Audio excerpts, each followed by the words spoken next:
I guess my story really started when I was 8, when my mom passed away from breast cancer.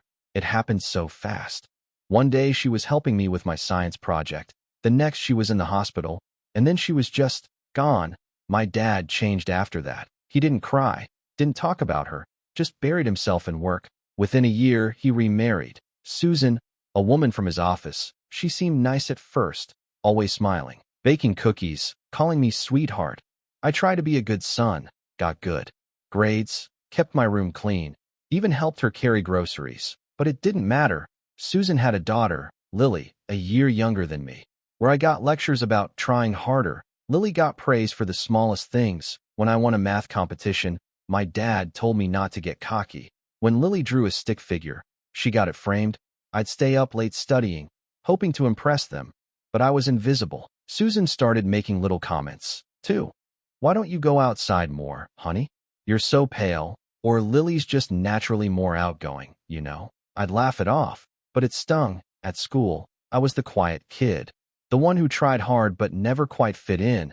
I started feeling like a guest in my own house, like no matter what I did, I'd never be enough.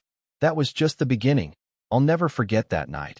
It was a Tuesday, just after dinner. I was looking for my phone charger in the den when I heard Susan's voice, soft, almost laughing. I peeked around the corner and froze. She was sitting way too close to a man I didn't recognize, her hand on his chest. I couldn't hear everything, but the way they were looking at each other, there was no mistaking it. I didn't say anything that night. I should have, but I was terrified. The next day, Susan cornered me in the kitchen. You saw something you weren't supposed to, didn't you? Her smile was tight, her voice low. Before I could speak, she launched into a twisted story, said I'd been sneaking into Lily's room at night, that I was acting inappropriately. My stomach dropped. What are you talking about? That's not true. I protested, but her voice got louder, shrill, calling for Dad. He came storming in, eyes dark, fist clenched. Is it true? Did you touch your sister? He roared.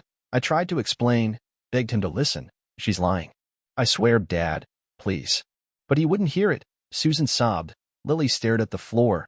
And Dad, he looked at me like I was something he needed to scrub off his shoes. Get out, he shouted, shoving me toward the door. If you ever come back here, I'll call the cops. The cold night air hit my face as the door slammed shut behind me. I stood on the porch in shock, my heart pounding in my ears, tears burning my eyes. I had nowhere to go, no one to believe me, just the sound of my own ragged breathing in the dark. The first few nights on the street were a blur of cold, hunger, and pure fear. I wandered aimlessly, clutching my backpack like it was armor, my stomach growling so loud I thought it would give me away to the shadows lurking in the alleyways. I slept under overpasses, curled up behind dumpsters, anywhere I could find that didn't feel like a death sentence. I remember the first time I truly broke down. It was raining, cold, and I hadn't eaten in 2 days. I sat on the curb, soaked and shivering, and sobbed into my hands. That's when Hank found me. Hank was an older man with a grizzled beard and a laugh that sounded like gravel in a blender. He'd been on the streets for years and had seen it all. He sat down next to me and handed me half a sandwich. You'll starve if you don't learn to hustle, kid, he said with a crooked smile. Hank taught me how to find food, which shelters weren't safe, and where to get a pair of socks that didn't have holes. He showed me how to keep my head down and when to stand my ground. Out here, he said, you gotta be invisible until you're not. I hated what I'd become, dirty, hungry, invisible.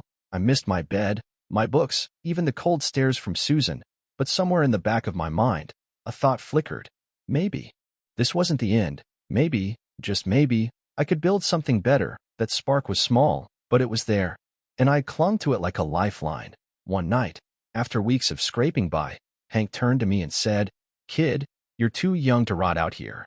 You've got something in your eyes. Don't waste it. His words stuck with me. A few days later, I took the few crumpled bills I'd saved and caught a bus out of town. Anywhere felt better than here. I ended up in a small city I'd never been to before. Hungry and broke, but determined, I walked for hours until I saw a sign. Help wanted. Dishwasher. It wasn't glamorous, but I walked in and asked for a chance. The manager, a gruff guy named Tony, gave me a skeptical look but handed me an apron. You work hard. You stay.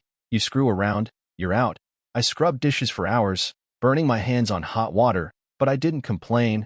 I worked doubles, offered to stay late, learned how the kitchen ran, I kept my head down, kept quiet. But one day I noticed her, Maya. She was a server, always rushing around with a bright smile and a ponytail that bounced when she laughed. We started talking during breaks, just small stuff at first, but she had a way of making me feel seen. One evening, she caught me staring at a worn-out notebook I kept in my bag, my dream journal, filled with sketches of plans, ideas for a business someday. "What's that?" she asked. I hesitated, not wanting to tell her about the kid who got kicked out, who had nowhere to go, but she didn't press, just smiled and said, "I think you've got a story in you." For the first time in a long while, I felt like maybe she was right. Maybe there was more for me than just surviving. Maybe I could build something real. Years passed, and I built a life I never thought I'd have. The kitchen job turned into a line cook position. Then I took night classes in business. Tony vouched for me when I applied for a real estate license. Said I was the hardest worker he'd ever met. I threw myself into it, working open houses, learning contracts, and saving every dollar. Maya stayed by my side through it all. We dated for 2 years before I proposed. Simple, under the stars, just us and a bottle of wine. We got married in a small ceremony, no fancy venue, just the people who mattered. Our son, Ethan, was born a year later, and holding him in my arms for the first time, God, I cried like a kid. I remember one night, after tucking Ethan into bed, I sat on the porch, looking at our modest house, the scent of fresh-cut grass, the hum of cicadas. It felt like peace. And yet, that night years ago, standing outside in the dark, soaking wet and terrified, flashed into my mind. I thought about how far I'd come, from a scared teenager kicked out into the cold, to a husband, a father, a man building something real. Maya came out with a mug of tea and sat beside me. She leaned her head on my shoulder and said, "You're quiet tonight." I smiled, kissed her hair, and whispered, "Just grateful." Because I was, more than I could ever explain. Maya noticed my face and asked what was wrong. I told her, and she just squeezed my hand. "If you go for you, not for them."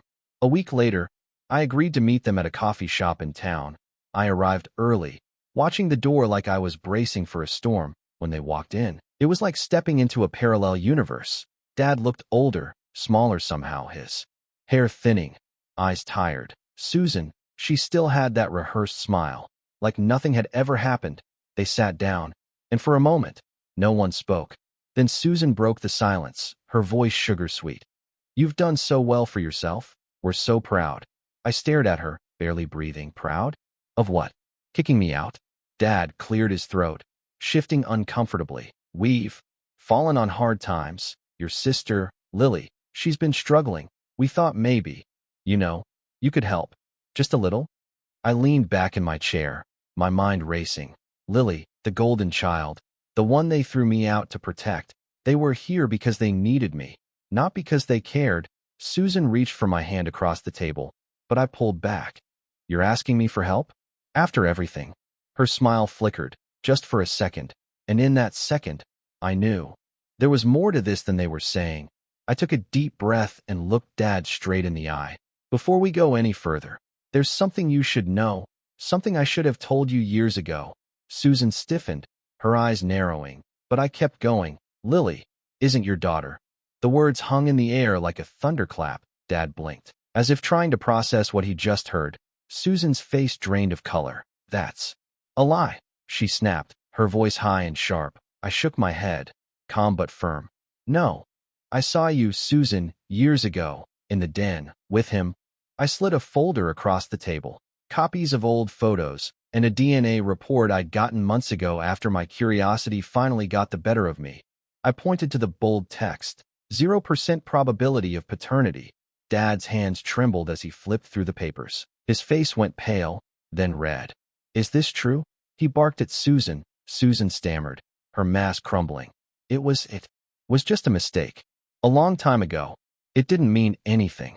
Lily's eyes welled up, darting between us like a trapped animal. "Mom? What is this?" I sat back, feeling, not triumphant, but steady, calm, like I'd finally exhaled after holding my breath for years. Dad buried his face in his hands, shaking. Susan reached for him, but he jerked away. "How could you?" he muttered, his voice cracked and raw.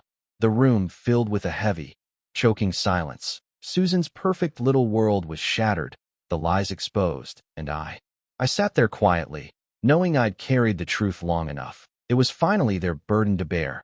I stood up slowly, feeling the weight of the moment. Dad sat there, hollow, Susan pale and shaking, Lily crying quietly. I looked at them one last time and said, "I'm not the kid you kicked out anymore. I've built my life, my family, and I'm not your backup plan." Susan reached for my hand, desperation in her eyes. "Please. We're family." I shook my head. "Family isn't who throws you away when it's hard. Family is who builds with you, stands by you. And I've already found mine." I turned and left, feeling lighter than I had in years. Maya was waiting at home with Ethan. The smell of dinner in the air. I kissed them both and knew this was my family, my real family. I'm not a bridge for their broken lives. I'm my own road, and I'm building it forward.